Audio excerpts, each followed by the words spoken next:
ఇక హీరో నుంచి real hero అయ్యారంట పవన్ కళ్యాణ్. సినిమాలోనే హీరో, రియల్గా కూడా హీరో అయిపోయారని చెప్పేసి మొత్తం అంటే తెలుగు రాష్ట్రాలు అందరూ కూడా అంటున్నారు. అంటే ఈ అంటే అది కూటమి గెలుస్తుందని అంచనాలు ఉన్నాయి, కానీ ఈ ముగ్గురిని కలపడంలో పవన్ కళ్యాణ్ పాత్ర ఎక్కువగా ఉందని అంటున్నారండి. ఇప్పుడు పవన్ కళ్యాణ్ గారు అయితే ఫస్ట్ ఆయన జనసేన పార్టీ పెట్టినప్పుడు ఆయన సామాజిక వర్గాన్ని నుంచే చాలా వ్యతిరేకతను ఎదుర్కోవాల్సింది వచ్చింది. ఎందుకంటే కమ్మలు కాపులు అనేది సపరేట్ కాబట్టి ఇక్కడ కొంత కమ్మల ప్రభావం ఎక్కువ ఉంటుంది తెలుగుదేశం. మనం ఎట్లా కలిసేది అనేది తర్వాత ఉండగా నేను కొంత నాయకులను కూడా అడిగాను, మరి ఎట్లా ట్రాన్స్ఫర్ అవుతాయి ఒకరికి బిగినింగ్ స్టేజ్లో అండి. అంటే అప్పుడు వైఎస్ఆర్సీపీ స్థానిక సంస్థల ఎన్నికలు జరిగినప్పుడు వైఎస్ఆర్సీపీ అభ్యర్థులకు పోటీగా నిలబడిన వ్యక్తులు కలిసే పోటీ చేశారని, కమ్మలు కాపులు. కొంత దానివల్ల గతంలో ఉన్న వైరుధ్యాలన్నీ తగ్గినాయి, ట్రాన్స్ఫర్ అయ్యేదానికి అవకాశాలు ఉన్నాయి. బిగినింగ్లో ఈ లుకలుకలు ఉన్నాయి, సీట్లు ఎంతమంది, ముఖ్యమంత్రి పదవి ఇస్తారా, ఇటువంటివన్నీ ప్రశ్నలు నాయకులు ఆ సామాజిక వర్గం నుంచి వచ్చిన నాయకులు లేవనెత్తి కొంత లుకలుకలు ఉన్నాయి. ఆయన చెప్పుకునేదంతా మీటింగ్లు చెప్పుకున్నారు, సమావేశాల్లో. మనం కూడా 175 సీట్లకు పోటీగా పెట్టగలమంటే పెడదాం, ఆర్థిక భారాన్ని మోయగలమంటే నేను రెడీ పెట్టించేదానికి, అభ్యర్థుల దొరికి ఆర్థిక భారం మోసేదానికి ఉంటే పెట్టేస్తాము అని ఉన్న పరిస్థితుల్లో నేను పార్టీని నిలపాలి కాబట్టి అని చెప్పి ఏదో నచ్చ చెప్పుకున్నారు. తుదకు ఎన్నికలు సమీపించే కొద్దీ కాపు సామాజిక వర్గం బాగా ర్యాలీ అయిపోయింది జనసేన పార్టీ తరఫున. ఇక్కడ కాపులు అయితేనేమి, రాయలసీమలో బల్యలు అయితేనేమి, వీళ్ళంతా జనసేన పార్టీ తరఫున బాగా ర్యాలీ అయినారు. ర్యాలీ అవడంతో పాటు తర్వాత ఈయన ఎన్నికల ముందర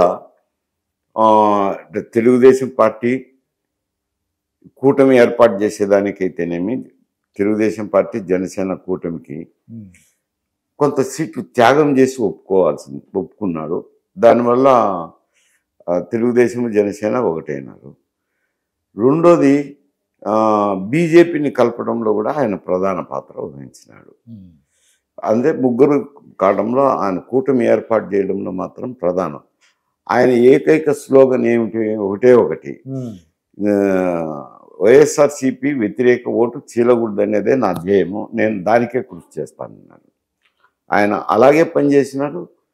వైఎస్ఆర్సీపీ వాళ్ళు కూడా కొంచెం వ్యక్తిగతంగా అతన్ని దూషణలు చేశారు, మనిషిని రెచ్చగొట్టినాక ఎవరైనా నాకు 10 రూపాయలు నష్టమైనా పర్వాలేదు, నాకు నా ఆత్మగౌరవం నిలబడాలనేది ఒకటి వస్తుంది కదా ఎవరికైనా.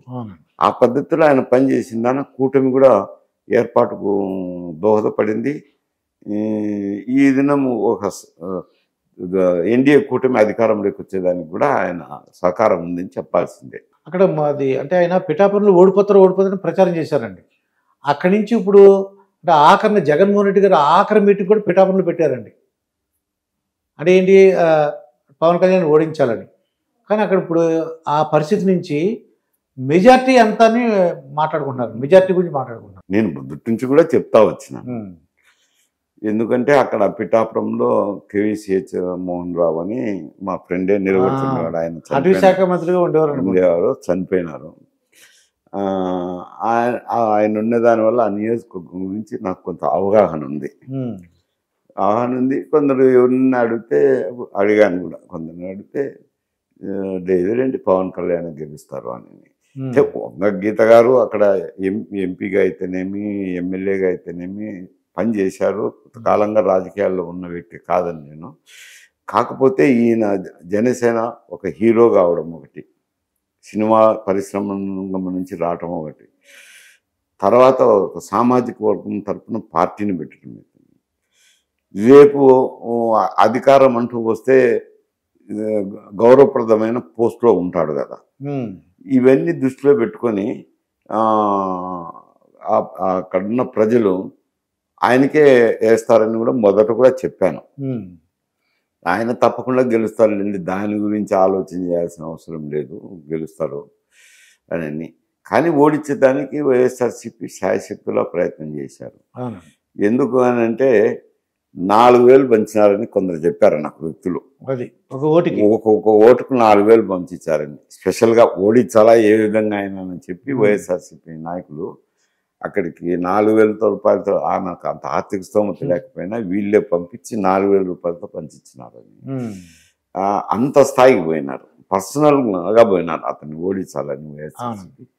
అయినా కానీ సామాజిక వర్గం అయితేనేమి, ఇతరులు అయితేనేమి, హీరో ఉండవాలని అయితేనేమి అక్కడ గెలుస్తాడు కూడా. ఇక్కడ ముద్రగడ పద్మనాభంగా ఒక ఆయన ఉన్నారండి. ఆయన ఎందుకు తెలియదు మా ఎందుకంటే ఆయన ఏమంటాడంటే వాళ్ళ కుటుంబంలో పవన్ కళ్యాణ్ చిచ్చు పెట్టాడటండి. అంటే ఆయన మరి ఎందుకంటే సామాజిక వర్గం అంతా ముందైతే లుకలుకలున్నా వెళ్ళిపోయారంతా. వెళ్ళిపోయినాక ఆయన ఒక బాధ్యత గల వ్యక్తి. వయసు మళ్ళింది, ఇంక ఎన్నికల్లో నిలిచేదానికి అవకాశం ఆయనకి లేదు. వయసు మళ్ళింది. ప్రత్యక్ష రాజకీయాల్లో కూడా డబ్బుల ప్రభావం, ధన ప్రభావం వచ్చి మేమందరం కూడా దాలించుకున్నాం కదా ధన ప్రభావంతోనే. అటువంటి పరిస్థితుల్లో గౌరవప్రదంగా ఉండాల్సింది. మరి ఏదో చిన్న కారణాలు ఏదో ఆయన పవన్ కళ్యాణ్ గారు కలుస్తానన్నారంట. ఆ కలిసేటప్పుడు కొంచెం అదేదో సమయం సరిపోకనో ఇంకొక ప్రత్యేక పరిస్థితుల్లో ఆయన కలవడం ఆలస్యమైందంట. ఆలస్యమైందని చెప్పి ఏదో వైఎస్ఆర్సీపీలో చేరాడు. దానివల్ల పెద్ద ప్రభావం ఏమి లేదు. ప్రభావం ఏముండదు. ప్రభావం ఏమి లేదు. కానీ ఐసోలేట్ అయిపోతారు కదా. ఐసోలేట్ అయిపోయిన తర్వాత ఆయన కూతురేమో పవన్ కళ్యాణ్ అంటేనే తిరిగింది. కాపు సామాజిక వర్గం తరఫున పవన్ కళ్యాణ్ జనసేన పార్టీకే సహకారాలు ఆమె తిరగటం కూడా చేసింది. చేసిన దానికి అది ఆమె ఇష్టపడి చేసింది.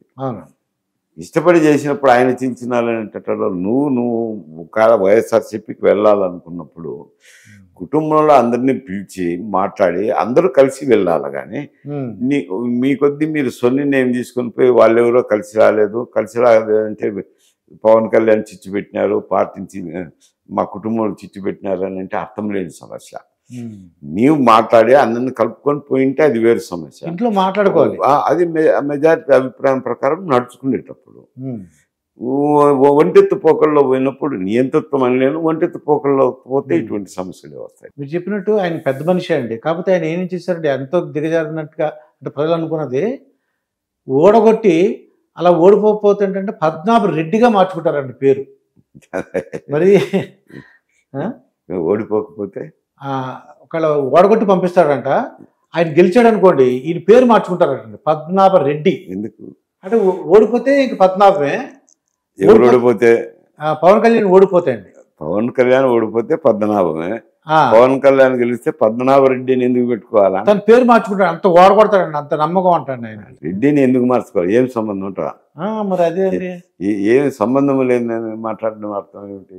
అదే అర్థం కావట్లా ఏం మాట్లాడుతున్నారు. ఒకవేళ జగన్మోహన్ రెడ్డి కోసం పద్మనాభ రెడ్డిని మార్చుకుంటాను నేను అనుకో. ఆయన కూడా రెడ్డి కాదు కదా. జగన్మోహన్ రెడ్డి కూడా ఆయన క్రిస్టియన్ మతాన్ని తీసుకున్నాడు. క్రిస్టియన్ మతంలో రెడ్లు, ఏసీలు, బీసీలు, మైనారిటీలు అనేది ఉండదు కదా. క్రిస్టియన్ మతం తీసుకున్నప్పుడు క్రిస్టియన్ అవుతాడు. అయినప్పుడు ఆయనకు రెడ్డికి సంబంధం లేదు కదా. మరి ఆయన ఏదో లాజిక్ నాకు అర్థం కాలేదు. ఆయన ఓడిపోతే ఈయన రెడ్డి పెట్టుకుంటాను. అదే అండి అందరికీ విచిత్రంగా. కాకపోతే మేము మొదటి నుంచి చెప్తాం. ఎందుకంటే గతంలో మేము అధికారంలో ఉన్నప్పుడు కూడా, మంత్రులుగా ఉన్నప్పుడు కూడా గోదావరి జిల్లాలకు అందుపోతే మేము ఒకటే లేవయ్యానని.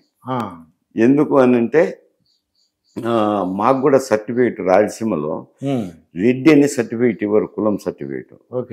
నేషనాలిటీ ఏమో ఇండియన్ ఉంటుంది, రిలీజియన్ ఏమో హిందూ అని ఉంటుంది, క్యాస్ట్ వచ్చేసరికి కాపు అనే ఇస్తారు. ఈ ఊర్లలో కూడా పిలిచేది అదే ఆ కాపోళ్ళు అక్కడ ఉండాయిపో అని అనేవాళ్ళు. కాపే అని అంటారు, కాపోళ్ళంతా ఒకటైనారు అని ఇట్లా మాట్లాడతారు. రెడ్డి అని మాత్రం ఎవరు మాట్లాడరు. మాకు సర్టిఫికేట్ ఉండేది కూడా కాపనే, వాళ్ళకు కూడా కాపనే సర్టిఫికేట్ ఇస్తారు. మేము ఒకటే లేవయ్యా అని మేము కూడా చెప్తా అంటే అక్కడ కాపులు ఇక్కడ కాపులు ఒకటే. కాకపోతే అక్కడ భూమంచి రెడ్డి అని చేరిన దానివల్ల వాళ్ళకు వీళ్ళకు విభేదాలు, లేదు మీరు వేరు మేము వేరు అని వాళ్ళు ఏదో పెట్టుకున్నారు. వాళ్ళు కాపు రెడ్డి అని సర్టిఫికేట్ తీసుకుంటారంట అక్కడ ఉండే భూమంచి రెడ్లు, తక్కువ లేని ఉండేది. కానీ ఇక్కడైతే రాయలసీమలోను కానీ తెలంగాణలో కూడా కాపునే ఇస్తారు, ఓకే. రెడ్డిని సర్టిఫికేట్ ఇవ్వరు, కాపునే ఇస్తారు. ఇంకోటి అన్నాడు ముద్రగడ పద్మనాభం గారు, ఆయన పెద్ద అయినా మనందరూ గౌరవిస్తాం, ఆ కూతురు అంటే ఎప్పుడైతే మారిందో తన ప్రాపర్టీ కాదు అని ఒక మాట ఉపయోగించాడు సార్. మీరు చెప్పినట్టు రెడ్డి అని మాట అర్థం ఉండదు అన్నారా, ఇంకో మాట కూడా ఉపయోగించాడు వాళ్ళ కూతురు విషయంలో, నా ప్రాపర్టీ కాదు, నా మాట ఇంటలేదు అని అంటాడండి ఆయన. నా కుటుంబ సభ్యురాలు కాదు నేను అంగీకరించి, అది మామూలుగా మాట్లాడే మాట్లాడాను. కానీ ఈయన ప్రాపర్టీ లాగా మాట్లాడాడండి. ప్రాపర్టీ అంటే అది ఏదో ఏదో ఆస్తి వ్యక్తీకరించడంలో దొరికిన పదం ఉంటుంది కానీ నా కుటుంబంతో ఆమెకేం సంబంధం లేదనే మీనింగ్ తీసుకోవాల్సిందే. ఒకవేళ ప్రాపర్టీ అని వాడినా నా కుటుంబంతో ఆమెకు ఎలాంటి సంబంధం అంటే ఆయన ఎలా మాట్లాడుతున్నారు దానికి ఉదాహరణ చెప్తున్నాను మీకు. ఎలా మాట్లాడేది పొరపాటు మాట మాట్లాడలేదు. నా ఆస్తి కాదు, నేను పెళ్లి చేశాను, ప్రాపర్టీ కాదు, అలాగా ఆస్తి కాదు అనే దానికి సంబంధం లేదు కదా. నా కుటుంబానికి ఆమెకు ఎలాంటి సంబంధాలు ఉండవు అంటే అర్థం చేసుకుంటాం. అవును. మరి ఆ పదాలు ఆయన ఉపయోగించడం ఎటు ఉపయోగించినారు, దాని మీద ఏం కామెంట్స్? ఎందువల్ల అంటే ఆయన అంటే విచక్షణ కోల్పోయి మాట్లాడుతున్నారు అని ప్రజలందరూ అనుకుంటున్నారండి. ప్రజలందరూ కూడా ఏంటి ఇలా మాట్లాడుతున్నారు, ఆయన మీద ఎంతో గౌరవం ఉండేది, ఇలా మాట్లాడుతున్నారని అనిపించింది మాట. ఆయన అంటే ఆయన ముక్కుకు సూటి మనిషి. అవునండి. అది ఏది నమ్మితే దాన్ని పట్టుకొని అది ఎవరి మాట ఎవరి మాట తను అనుకునేదే మాటలైనా ఉంటాయి, కార్యక్రమం అయినా అట్లే ఉంటుంది.